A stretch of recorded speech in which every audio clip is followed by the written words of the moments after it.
hopping on as we go. Welcome. It's great to see all you here, some new faces, some old faces.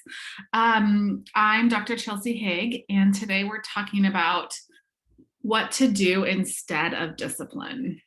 Hold on, let me just let these people in. Yeah, so welcome. And today we're talking about what to do instead of discipline. I think for many of us, it's like we get stressed out as parents, and it's like, what am I supposed to do?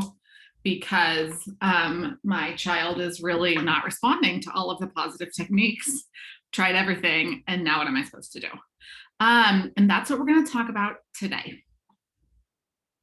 So just for those of you who are new to positive parenthood, I've been with positive parenthood for about 5 and 6 years now. And originally this method was developed for children with really challenging behaviors, kids with special needs and kids with behavioral disorders. And what's happened over time is that it's become very clear that all different kinds of families, many of them with kids who are very typical, need and benefit from these kinds of tools. So we run parenting courses and do some coaching around how to do relationship-based work with your kids. So before we sort of launch in, I would love to just have a better sense of who's here. So I would love for you to open up your comments, and I would like you to type in how old your kids are, what kinds of one challenge that you're having with them. If you've got multiple ages, you don't have to say a challenge for every child, but a challenge that you are dealing with for one of them, and what's your parenting superpower, like what's going well. So you can open up your chat. I would love to hear that from folks, just so we have a good sense. Hey, Nancy, a good sense of what's going on for everyone. So let us know in the chat how old your kids are, what challenges you're dealing with, and what your parenting superpower is. What are you really good at?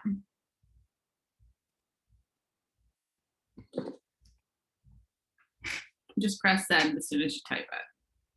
I know sometimes we do like a waterfall chat, and then I'm like, don't press send yet, but you could just press it whenever you're ready. Yeah, so transitioning. I know there's others in this group who have some challenges with transitions. It's really typical. And actually when I work with people, we spend a whole week on transitions because they have such a high cognitive load, cognitive burden for kids, and a lot of children struggle through those. Yeah, getting kids to listen. I think a lot of us have, there's even that book, How to Get Little Kids to Listen. I think a lot of us feel that, and it's very frustrating when you're like, I've been telling this child to get dressed 27 different times and they're still not dressed. Yeah, and what's going well for folks? Do we have any superpowers here? Like lying to avoid schoolwork? Yeah, I think it's hard, right? It's hard when we feel like our kids are lying to us. It's very triggering, I think, for most adults. Yeah, reading books and reading stories, that's great. I will say that my parenting superpower is capacity to withstand chaos. Somebody noticed that the other day, and I was like, yeah, I am really good at like thriving in the midst of chaos. So whatever it is, yeah, reading, super important, really good skills. So it's good just to have a sense of who's here and what kinds of challenges that we're dealing with. And I know some of you have been to some of the other workshops, and this one will be a little bit different, content's a little bit different. So I always like to start with co-regulation, and that is the founding concept that we are going to be talking about and that we always work with. So not the idea. This is all research-based work. So both my mom and I run this organization with my mom, are professors, and so we're highly research-oriented.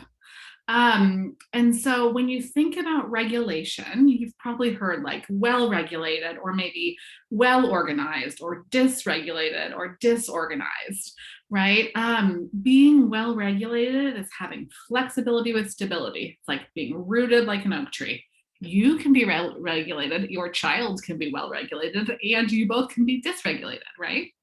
And what we want, of course, it's normal for people to become dysregulated, but what we want is that resiliency for children and adults to be able to come back to regulation.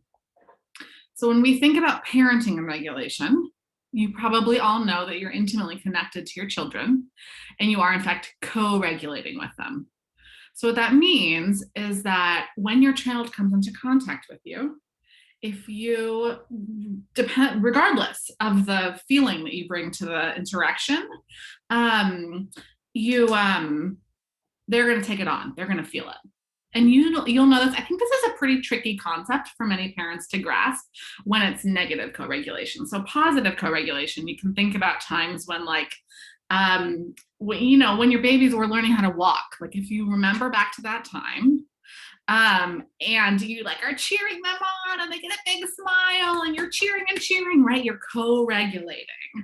If you think about when people say, oh, she walks into a room and she lights up the room, right? She's co-regulating with the rest of the room. That also happens in the negative. And I'll give you 2 examples from my own life. So I'm not a morning person. I have never been a morning person, and I have 3 young children, so I've had to sort of try to be a morning person. And so mornings are kind of tricky in my home. And I have one child who can become very engrossed in narrative play, and she really likes Hatchimals. And when she's playing with the Hatchimals, that is it. That is the only thing she tends to. And I'm running around in a whole blurry of blurry things to get all the things done and get everything ready and get everybody's backpacks packed. And I'm like, Luna, get your shoes on. Luna, get your shoes on. Luna, get your shoes on. And Luna does not get her shoes on. And the other 2 are dressed and ready to go. And then I step on a Hatchimal. So I'm already kind of frustrated thinking of having late to work.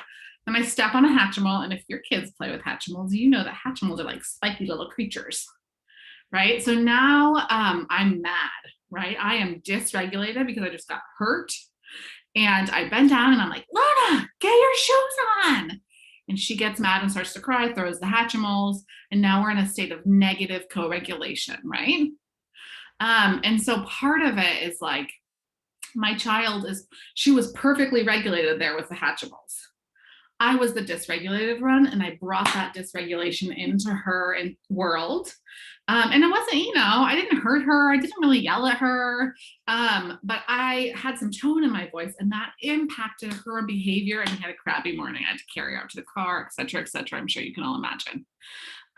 So when you think about co-regulation, yeah, Christina, totally. I think every single day you can notice in your family both moments of positive co-regulation, which is what we want, and moments of negative co-regulation, which is what we're learning to get through, right? And of course, this scenario with the morning could have gone totally different, right? If I had slowed my own self down, bent down, helped her close the activity, it's a transition, primed her for moving slowly through, connected, and moved on to the next thing. Right? That would have taken way less time, but when you are dysregulated, it's so hard to see that. So just know, as we move into this piece about what to do instead of discipline, consequences, punishment, yelling, nagging, whatever you call it, that with our kids, we're hardwired to share emotion, right? And that's why you get so triggered by the stuff that they do, right? You're hardwired to feel it. And you can probably think back to your own childhood, and even now, you see your parent and right away, just by the way they look, that they're upset, right? You're co-regulating with them. Okay, so I think often what happens for most of us is we have a child who does a crime, and the size of the crime probably varies with the size of the child, right? Lying about homework, kicking, grabbing, going into full-on meltdown mode because they have to put their shoes on. And so we try to correct the behavior. And the research would show that most parents go almost always directly to extinguishing, right? And parents will say things like, but I don't want to reinforce that. I don't want you to reinforce it either, but I do want you to reinforce the child. And that's the piece I think that we're often missing. So often what will happen, and those of you who have multiple kids will probably notice there's like one or two kids that's really tricky and the punishments don't work. And the other kids are fine, right? And so we just try to keep figuring out what's going on. And what happens is that we usually get dysregulated ourselves. And so it's very poor modeling. Yelling teaches yelling. All of the research on how kids kind of punish their peers or what they do when they're angry with a peer, it would suggest that what you do with your child is what your child does with other kids. So when I see a kid in a school setting who's yelling at another child, I know that somewhere they're experiencing that. And it might not feel like yelling to the grown-up, but that's where the child is reading it, and that's what matters for behavior. So modeling, and like you can be gentle with yourself and honest, right? The effect of negative punishment, and we're going to talk about the punishment loop in just a second, is rather temporary. So you may, in fact, get some good effect by removing something or threatening or taking something away. It may fix it for a minute, but it's not a long-term fix. And the research would suggest that the behavior usually gets worse. Oftentimes for children who need attention or want more attention, the concentrated attention that they get from negative behavior through punishment, consequences, discipline, whatever you call it, is highly reinforcing. So that's a tough one to swallow. And, a lot of times, I was just talking to a mom the other day, and it's like her child was having all these constant meltdowns. It's like, what is he getting from the meltdown? And at the end of the day, it's like, he's getting me. He's getting all of me. I can't do anything else when he's having a meltdown. Okay, so let's look for another place that he can get you, so that, because he's going to get you either way, right? He's either going to get you through punishment, through that highly concentrated negative attention, or he's going to get it in a positive way. And I want you to go the positive route. But punishment doesn't teach kids what they're supposed to do. There's no pro-social development. And it feels crappy. It feels so bad. It really corrodes parents' sense of capacity. And something that we know also from the research is that when you feel like a good parent, you are a better parent. And when you feel like you're doing a crappy job, you do a crappier job. So let's talk about what happens for most families, and then I want to hear whether this resonates for you. So oftentimes you have a child that misbehaves, and then the parent reminds the child that they're not supposed to do something excessively, right? Or they punish. And reminding or nagging feels like punishment. It's all sort of in the same bucket. Sometimes the kiddo will stop. So that's highly reinforcing, not for the child, but for the parent. So you do something, your child stops, and then the child is going to learn to adapt or tolerate that, and the effect of the punishment is going to be reduced. So the next time the kid does the same thing, you're probably, like, say you took the bike away for a day. The child does the same thing again. Now you're going to take the bike away for 2 days or for 3 days. And that may stop it again for a minute. And then the child does it again because they adapt, they resist, they figure out they can ride their skateboard. And you're like, well, that worked the last time. Now I'm gonna do it for 2 weeks. Before you know it, you're throwing the bike out in the trash. And for most people, it's like start small and then it starts to escalate. So we see a lot of folks get stuck into the punishment loop, and we're going to talk about how to get out of it. But I wanted to just take a second and open it up and hear from all of you guys what kind of punishment loops you feel like you're getting stuck in. Or maybe you don't. Maybe you're like not stuck in a punishment loop. I don't know. Most of us get into them sometimes.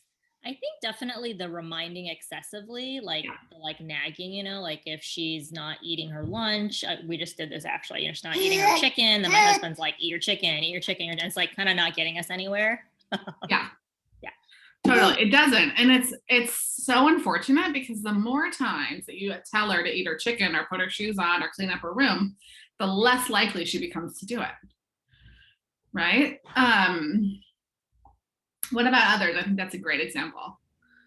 With our most spirited one who's 11 years old, if we say, oh, you're going to lose Kindle time if you do that, like, because he has his, tablet Kindle thing, then that triggers a major upset and response. And so it's like more of a blow up and craziness and like meltdown. Yeah. And so it's like, then we're afraid to punish. And I don't know. Yeah.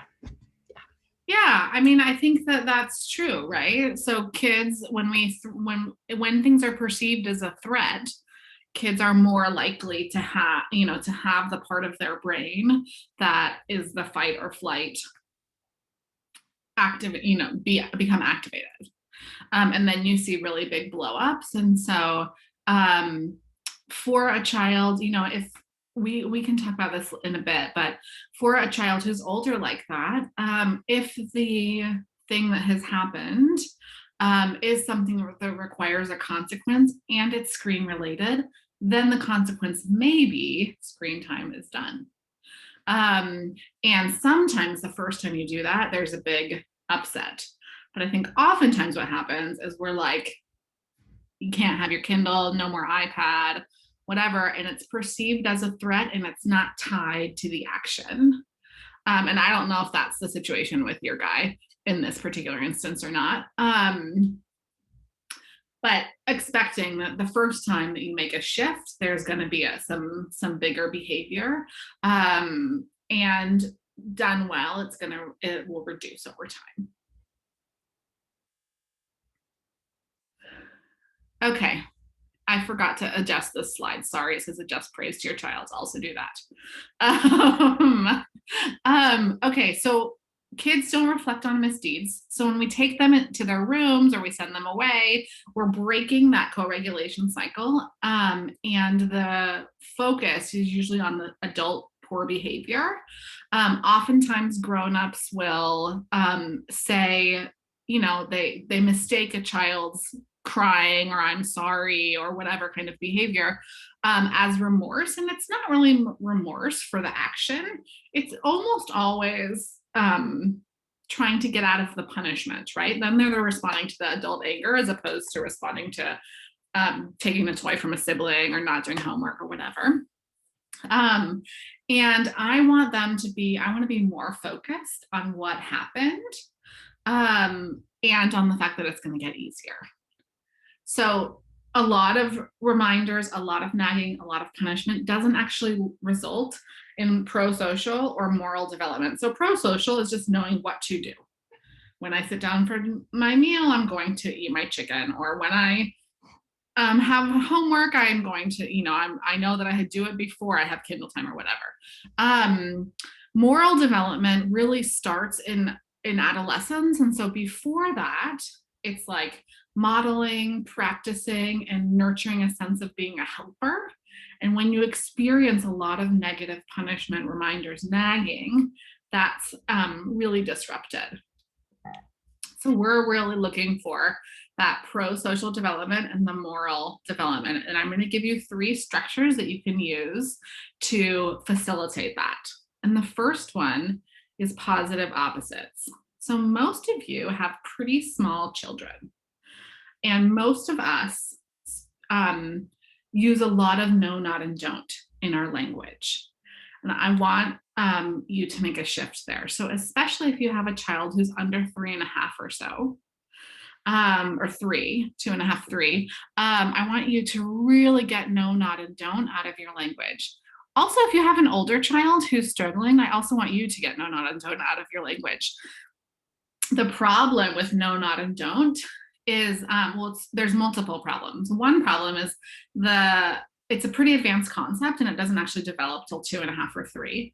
So if you have a little one who knows this is a truck and this is an apple, I might say to that little one, give me the one, hold up the 2 objects and give me the one that is not an apple. And I promise you that your really little one, probably all of your 2s, unless you're really getting close to 3, are going to give you the apple every time. Okay, so they may respond to you when you say to them, don't do that or stop doing that. but they're responding to your tone, not to your language structure. So try that with your little ones to get a read on where they are developmentally. The other issue is that kids hear the last part of the sentence more than they hear everything that comes before it. So if you say, stop hitting your sister, the most salient part of that sentence is hitting your sister. And for many kids, that's what they hear. And so they're going to continue doing the thing.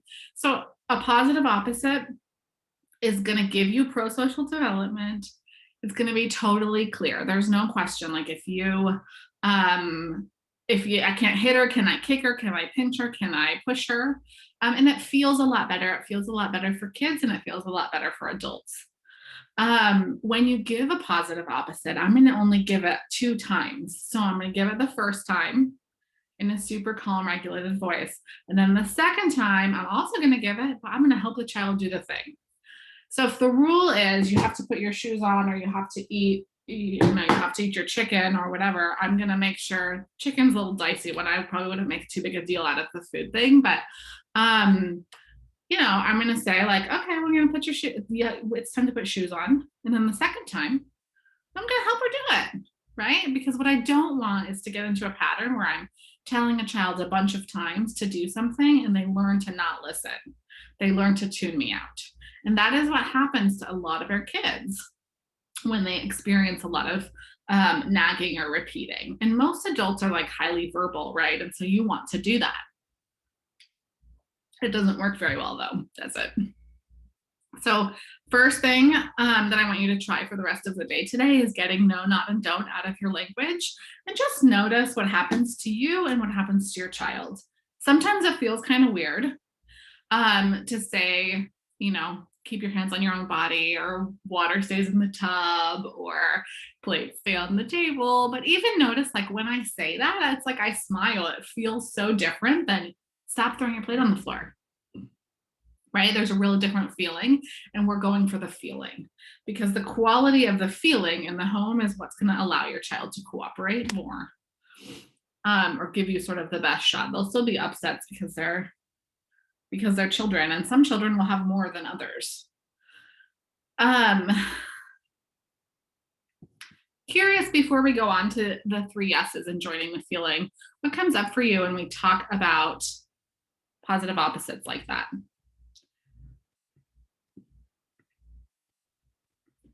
Can let me know by unmuting yourself or in the chat. It's fine too. I was Chelsea. I was Dr. Chelsea. I was able to listen to your to go to the Valentine's Day session where you mentioned this concept of not saying no, don't, and does not, or do not, or whatever. And it's been like a game changer. And I think you're right about the tone being so different. Like when he throws his spoon on the floor, instead of like, don't throw your spoon on the floor, it's like spoon goes on the table. And like, it's just easier to kind of reinforce like what you ought to do. And like, you're like, I've been doing it for a week, and it is a challenge to get that like behavior transition for me. But I'm seeing like results already. Like, it's like less of a struggle. He doesn't throw it again. It's just like, okay, it's on the table now. I won't throw it again. Like, okay, cool, great. So yeah, like I think that's makes sense. And he's only 2, so you should try that experiment with him. Like those of you who have 2s, I think you're right? It's a little hard. It's definitely hard at first to make the shift. But when you do, I think most people report like, oh my gosh, I was saying so many no, nots, and don'ts. It's really a lot easier to understand. I think, Chelsea, we do the hands to body because my 2-year-old has been like hitting, like if he doesn't get what he wants, he'll come over and he'll hit me on the leg or whatever, and does that to dad and his brothers and sister. And so we say hands to body. And so the other day, he hits me and then he looks me right in the eye and he goes, hands to body. And I was like, I just didn't know what to do. Yeah. I mean, I think that's a great example, right? Because you do want him, and no, like notice that she's also like adding some melodic intonation, right? So it like sounds the same every time. And so her 2-year-old is then able to say it back to her. And it's a bit mischievous, right? Because he hits her and then he says it. And so I would just not tend to it, right? I would just let that go and say like, oh, you're right. I know you're going to know next time. We always keep our hands to our body. I think a lot of times we're like, ow, or don't do that, or always keep your hands on your body. And we really inadvertently then reinforce, right?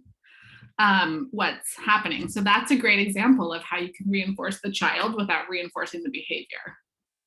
So you don't think you shouldn't say like, ow, and oh, you hurt mommy, and none of that stuff?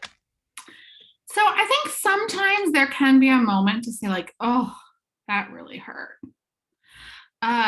And I think most of the time what happens, I would probably do that with an older child more than with a 2-year-old.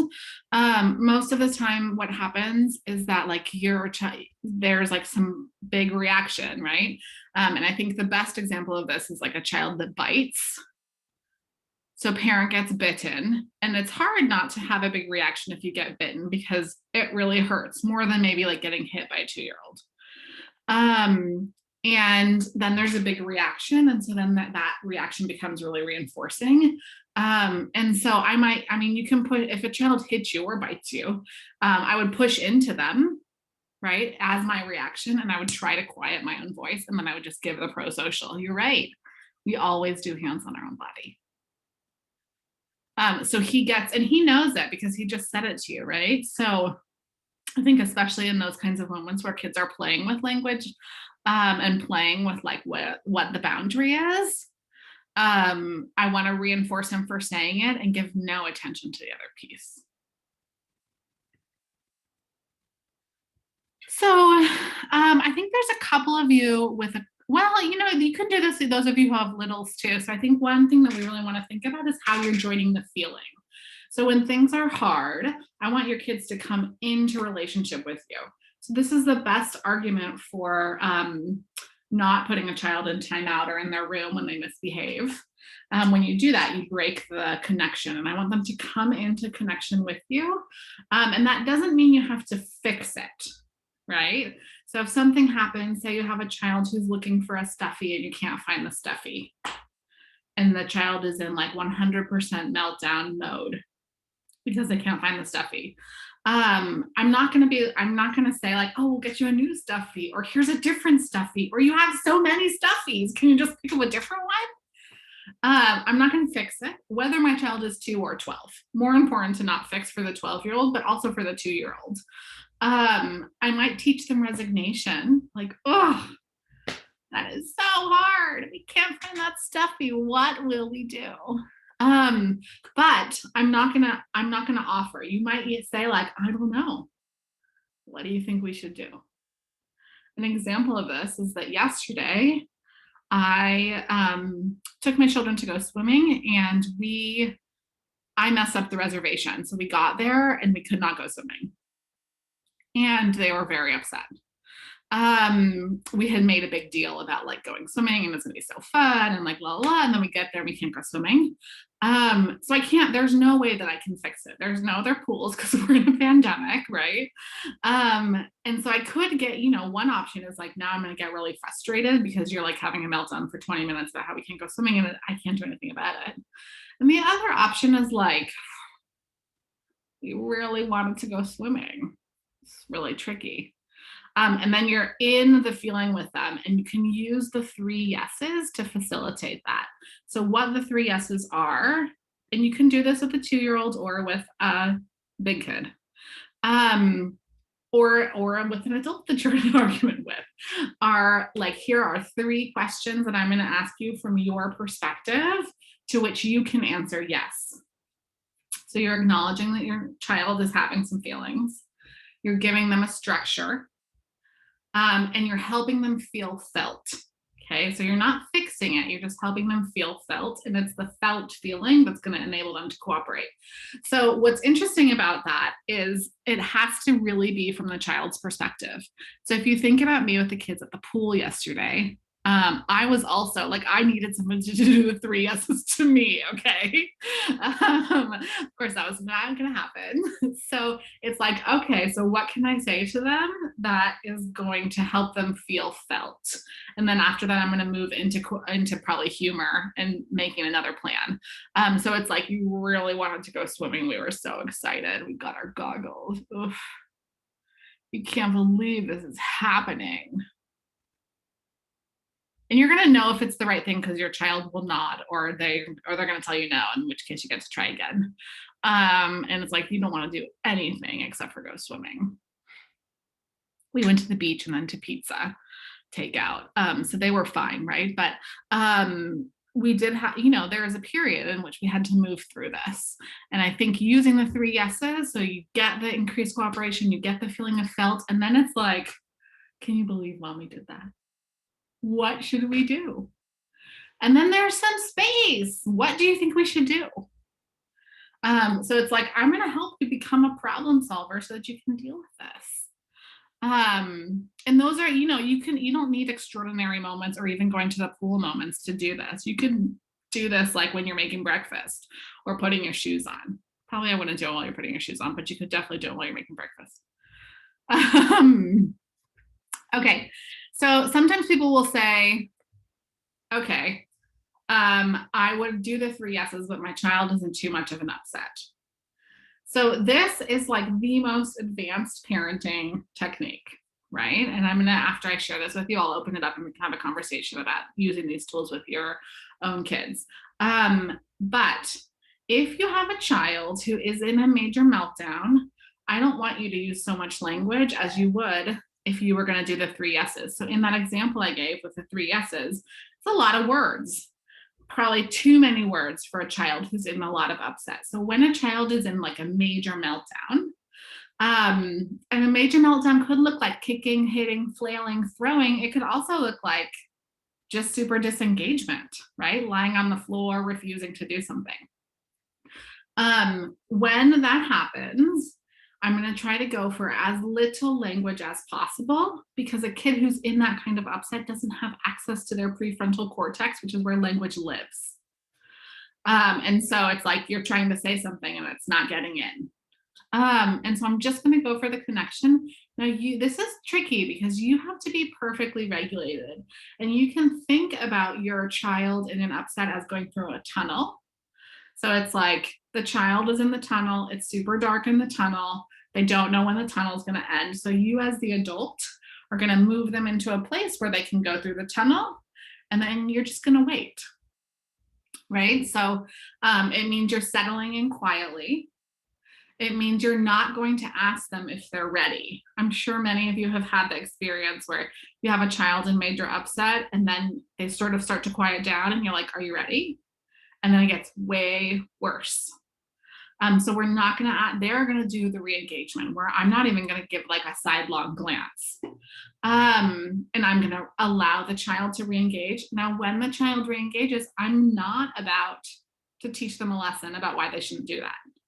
When the child re-engages, I'm going to be so warm and say like, looks like you're ready. Let's do it. Let's go out and finish dinner.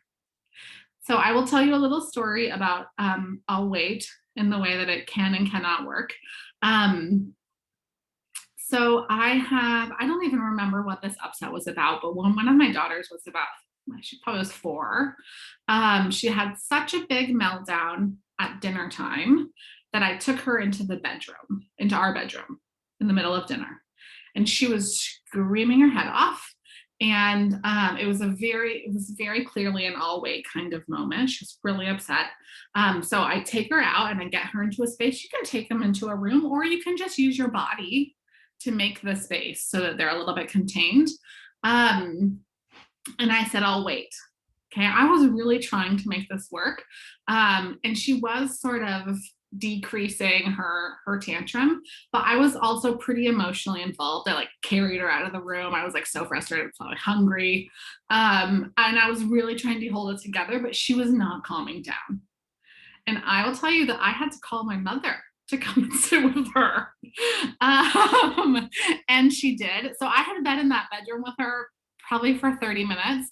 And there was a few the time she started to come over, engage, I wasn't saying anything. I was like reading a storybook. She was like sort of coming over to look and then going back. And I was just like, I can't do this anymore. So I knew my husband wasn't going to be able to do it. So I called my mom. She comes down and she takes over, and my child starts to scream even more. So at that point I couldn't go in because now she's screaming for mama.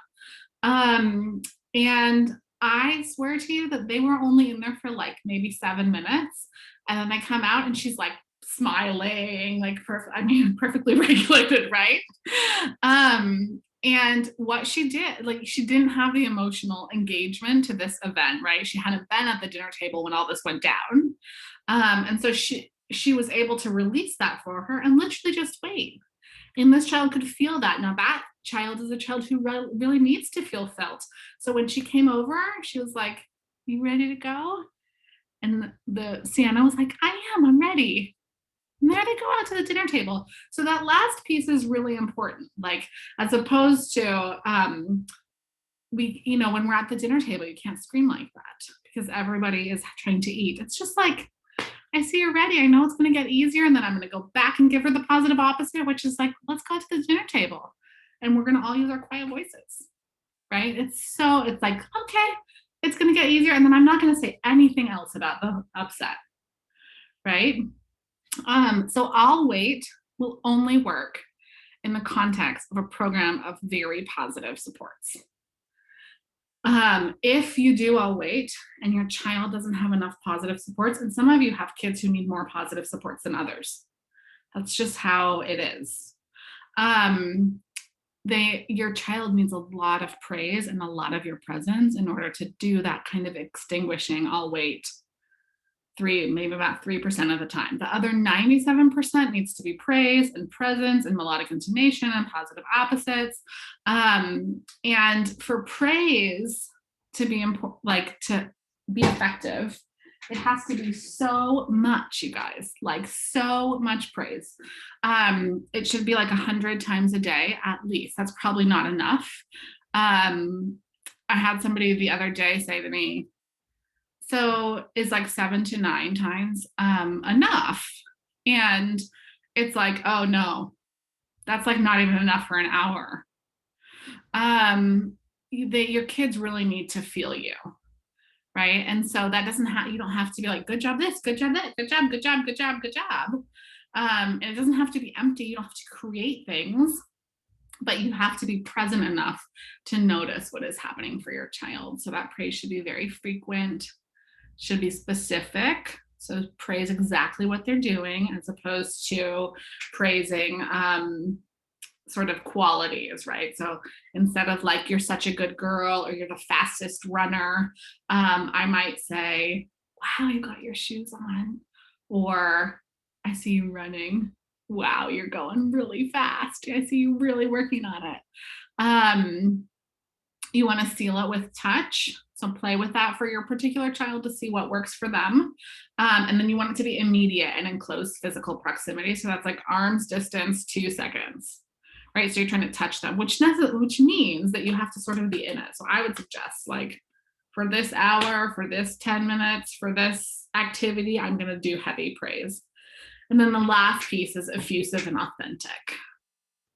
So many of you will have children who you like praise them, and then the kid kind of looks at you like, what are you doing? Why is this so weird? And they are reading your inauthenticity, right? And so praise stuff that they're working on, and you sort of have to practice before it becomes genuine, right? So know that there's a learning curve and you just got to practice.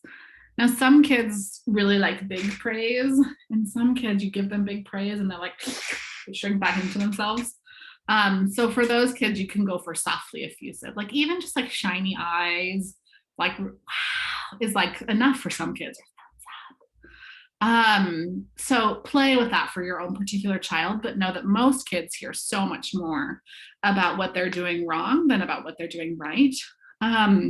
And it's pretty significant to make that change. I think, sometimes people are like, why is she so focused on praise? It's like so common sense. I'm totally praising my kids enough. And I pretty much promise you're probably not praising them enough, right? Like none of us really are praising our kids enough in this kind of way, where praise really, it's super authentic. And there's lots of reasons for that. Like we're so stressed out. There's so much going on in the world. Like there's lots of reasons. And I think it's worth it to think about like, okay, I'm going to make this shift for my child just for these 10 minutes. And you can do it for 5 minutes or 10 minutes. I know you can. I think sometimes people are like, there's no way I can do this all day long. I have to work. I have a job. Like I have to buy groceries. And so it's really the quality of the praise that matters more than the quantity. So you're going to get like way more bang for your buck out of 5. Sorry for the like capitalist metaphor. 5 minutes of high quality praise time than like an hour of halfway doing Legos. And like also checking your email and your text messages. So just try, if you feel like time is really hard, just try it for 5 minutes. And then the last thing I'll say before we open this up, and I'd love to hear what your thoughts are, is that parenting this way means that you have to show, you have to emotionally show up. And you can't do that if you're like super stressed. So you have to take care of yourself. Right. And that looks different for everybody, but really thinking about like, okay, what actually do I need? And sometimes, it's like, where are the places where I can take my children and parent them that are also nourishing for me? And that's fine, like that's good. Like, what are the things that we can do that I'm going to feel nourished doing them so that I can nourish my child? I think that's really a super key piece here. So I'm going to just move chairs because my computer's going to die in a second. But I would love to hear from you all. What's coming up? What are your thoughts? What do you want to talk about? We have a little bit of time left to discuss just kind of what's coming up or particular scenarios that are happening for your family. You can unmute yourself and ask, or you can drop it in the comments. I will also say Laura and Matt have been through the course, so they also are like a good resource for, they might have some ideas too. And, a lot of times other people are like, it's so much easier to see what somebody should do when it's so hard. Like not your own child. The thing that Robin said last time about how she said something about it's more presence than praise. Yeah. And that really stuck with me because I've been struggling with the praise thing so much. Like, I'm like, oh, good job. Oh no, wait, I don't want to say good job. Oh wait, you did that. Okay, like, and so I think like what I've been trying and not successful at yet, but more thinking about trying than actually trying. But anyways, is sort of like the being present enough to like narrate what's happening. So like, oh, I saw you like move your sister's blanket out of the way before you sat down on the couch. That was a really sweet thing to do. So you weren't sitting on her blanket. Like, just stuff like that. But like, it's so funny because our hardest kid, I said that to him earlier and he was like, oh, he got like, it was so important to him. And I was like, okay, so that's what I need to do. Like, and I swear to God, I'm like, I'm so dense. Like it's taken me months to get to that. Like that's what the praise is. I think it is. Presence is the highest, probably what she said is presence is the highest form of praise, right? It's to say like, you're worthy of my time. And I think especially for this particular child, many of our kids who need a lot of praise, and that's just a great example, right? Because it's this little tiny moment that you have to already be tending to in order to notice. And that's a child who needs to be noticed that way. And some kids need to be noticed like that more than other kids. I think it's especially hard when you're in a punishment loop to do the noticing for that child. It's often the kids who have the biggest behaviors that also need to be noticed the most. And that's tricky because the negativity can seep into like all of the interactions. And then it's like, I don't want to praise this child. I'm really annoyed. Yeah, I think that's a really lovely example. And I do think, like, when you think about just doing 5 minutes, it's just like the feeling in your eyes is enough for praise. And for a lot of kids, it's like they need that, I think for this child that we're talking about, that probably means more even than the words. Yeah, and it's so funny because our 9-year-old, if I said that to him, he'd be like, dude, whatever, that's like what you do, like, and that wouldn't mean anything, and so it's like really like tuning in to what each one needs. Yeah, totally. It's so much work. It is. It's so much work. Good. Yeah, it's a lot, I think, to parent. I mean, I do think that after like some period of time of focus, it becomes easier.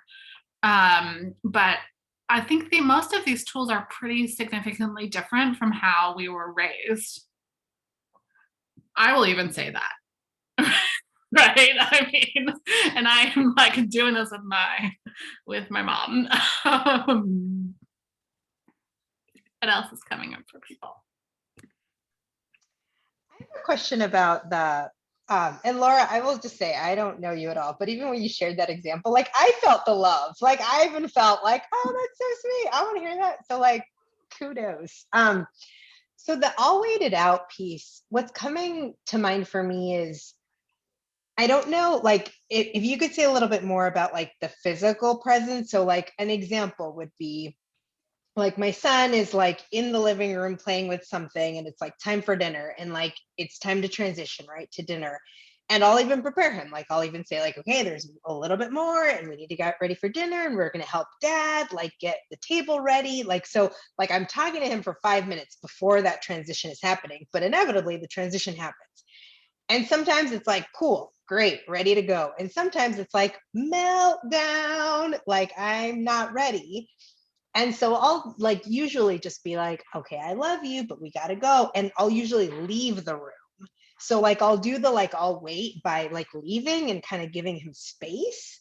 But I'll like come back periodically just to be like, I know it's really hard. Like I know, but we're gonna go soon. Like, but I feel like I don't have that right. And so like I don't know if I should stay there while like I'm waiting or if I should leave. Does he feel like I'm abandoning him? Like, if I stay there, am I buying into the behavior? Like, yeah, help me think through that. I'm going to tell everybody else how I know Nancy, because it's like so funny to have you here as like a mother. Nancy and I went to college together. We were college roommates. Yeah, I mean, I think this is a great example because it's like in the everyday moments, right, that we have these kinds of struggles. And I want to get ahead of this for him. So Nancy's son is 2.5. And I think that you're right. You're doing the thing most of the time, to prepare him. And I would focus more on the specificity of that. So, we're going to have 5 minutes and I'm going to like put my hands on him. Like I've got your shoulders right now. And then we've got 3. If that's not working, I think what he's telling you is that he needs more supports around the transition. So I might get a time timer or put a time timer on your phone, which are those timers that have a red wedge. You can download the app for free. And it gets smaller and smaller. And then if he starts to have a meltdown, it's sort of borderline whether it's an all wait situation. If it's like a 5 to 7 on a scale of 1 to 10, I'm just going to move him to dinner. And I might say, oh, we always go to dinner when the timer is off. That's what we always do. If, you sort of have to read where he is, but so it sort of sounds like a delay tactic coupled together with a transition issue. So it's like, he may need some help closing the whatever he's doing. So it's like 5, 4, 3, 2, 1. Okay, trucks are done. Trucks go in box. And I would talk like that, where you like take all the extra words out of your language. Because something, for whatever reason, it could just be his age. He is not transitioning well, right? So I just want to give him the most boiled down version, like trucks go away or blocks go, whatever. And then I'm probably gonna get my hand on the small of his back and like move him through to sitting at the table. Now, if he's like in full on, if it's like a 10 out of 10, then I might say like, I'll wait. And I would probably sit on the floor. I'll wait does not mean that he's playing with the trucks. So like, I'm going to remove the toys because it's not like you can play with the trucks and we're going to change the time of dinner. It's like, you're not in a place where you can be resilient enough to follow my direction. So I'm just going to hold on for a second here. And like, if he hasn't cleaned up, then we're going to clean up, right? Like we're still going to do the thing. And we're also still going to go to dinner and like sit at the table and have dinner so that it's like you're tending to him, but there's like no attention being given to the explosion, which is where he's getting stuck, right? In the explosion. And there's like 7 parts to the transition. So he has to like close this activity, attend to you, decide he's going to agree with you, like make a social emotional plan, like make a motor plan, decide to follow the motor plan. And if those things are not in sequence, or if he misses one, and it's super common to miss 1 or 2, then the whole thing is going to get thrown. And so you could even give him like a visual schedule for that, right? If it's like a time where this happens like with some good regularity at dinner, then I might, give him a little strip. It does not have to be a fancy art job. It can be stick figures. It could be little pictures, like actual real pictures. That it's like first is the truck, or first is playtime. Then it's time, then clean up. Now is dinner time. So it's not like, it's just like, that's what we always do. That's what we're doing. If, I think when you have a kid who's regularly melting down at the same time, there's like something that he can't manage. And it could be, like sometimes it's not the thing you think it is. Like sometimes it's chaos or commotion that is like a radio being on in the other room that makes him hard. It makes it harder for him to listen. Sometimes it's like, a toy that's really engrossing, or a screen, or hunger. Like, so it's like, it could be anything that's making it hard. But I want to reduce those things as much as possible. And then I would always do it the same way. And you could even tell him, like you could say, if it's really hard, I know tomorrow, now we have this cool picture schedule and this really rad timer.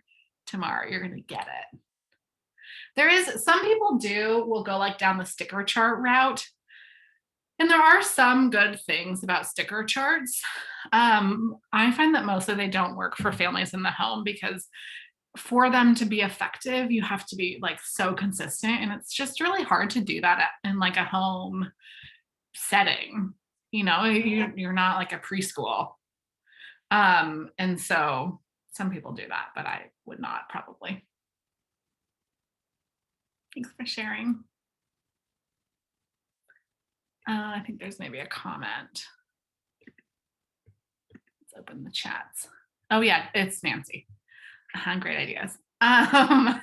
Any other thoughts, questions, stuff coming up for folks before we head off back into the land of positive opposites with your children? Christina? I was just going to say, I think the co-regulation topic at the beginning really spoke to me, because I think we get caught up really easily in, when she's not listening, then we start getting really upset, and then it just really seems to build on each other. And like we've noticed that and not known that it's called co-regulation or feeling dysregulated, but like we've been trying to just be more intentional to like take a minute before we like kind of explode, like, because that's what it feels like sometimes, is like, we're trying to leave, we're going to be late, or what have you. And just like, if we're getting really worked up, then she really picks up on that. And then it's like an amplifier. And it's just it's hard to get out once we're in that spiral. And so it's just, it is hard to like kind of keep control though. Yeah. Yeah. Mhm. And I would say it's not like, I don't even know if it's control that you want, right? Because when it's controlled and it's like the implication is that there's like something that's like coming up that you're not letting come up, right? It's like I can't be this way even though I'm so frustrated. And so, you know, I think a big piece of it is like, and I will notice this oftentimes in families that come through the course. It's like, okay, how do I decide how do I decide how I'm going to slow down here? And it's so like, I think, you know, trying to get somewhere, and we're doing this less now because of COVID, right? But trying to get somewhere is like the perfect example because it's high stress, time pressure, parents are stressed, kids are stressed. And so it's tricky to move through. And what almost always happens, unfortunately, is that like, in trying to move too quickly through the transition, we end up getting stuck in it. That actually takes longer than it would have if we like supported the transition, sort of like the dinner time example, ahead of time and took care of everybody prior to doing the transition. So part of it's like, how do I just have a felt experience of this that's a little bit more consistent? So I know that by slowing down, I'm going to be able to speed up because it's kind of counterintuitive. And I think most adults, you know, when there's like unsavory behavior from children, most adults will try to speed up, like make the transition go faster to like not have to be in the yuckies for very long. And that further dysregulates our kids. It's another kind of loop that we get into. And what they actually need is the opposite of what parents mostly do, which is speed up. They need to slow way down. It's good. Thank you. Well, my dears, I think it's just about time for us to hop off. I will say there's a couple of courses launching in the next couple of weeks. They both have, I think they both have 2 spots left in them each. So we'd love to have any of you guys in those. When we work with people over 12 weeks, I think that people really see change around maybe like just around some of these core issues, but it takes a while to make all of these changes. We also work in video. And so I think that's really big too. Like you submit a video of your child playing, and you don't have to, some people never do it. But for those that do, I think it's really transformative to see what's actually happening and to figure out together, like, what is this child's profile and what do they need? And what are the small shifts that are sort of we can make around things that are getting in the way. So I will send you all an email with links to those things, but I would encourage you to think about that if parenting this way feels like what you want to do. I think, you know, I just think everybody deserves support. And some people will say like, you know, I have this mom recently who was like, I didn't tell anyone I was taking this class because I was so embarrassed.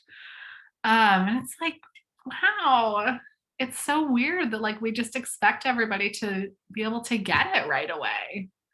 Like how strange is that? And you know, I think when you're trying to do something that you didn't grow up with, which all of us are, like of course it's not alive in your body. And so sometimes being part of a community of people is really, really supportive and useful. This has helped me at work too, by the way. Yeah, hell if people say that. Yeah. You know, it's like work with spouses, with in-laws. I think all of the tools are tools that work across the lifespan. Of course, it's different. Like the positive opposites you give to a 2-year-old are different than to a 12-year-old than to a 32-year-old. Cool, my dears. Well, I hope you have a wonderful rest of your Sunday. Thank you so much. Thank you. Take good care. Bye, everybody. Bye.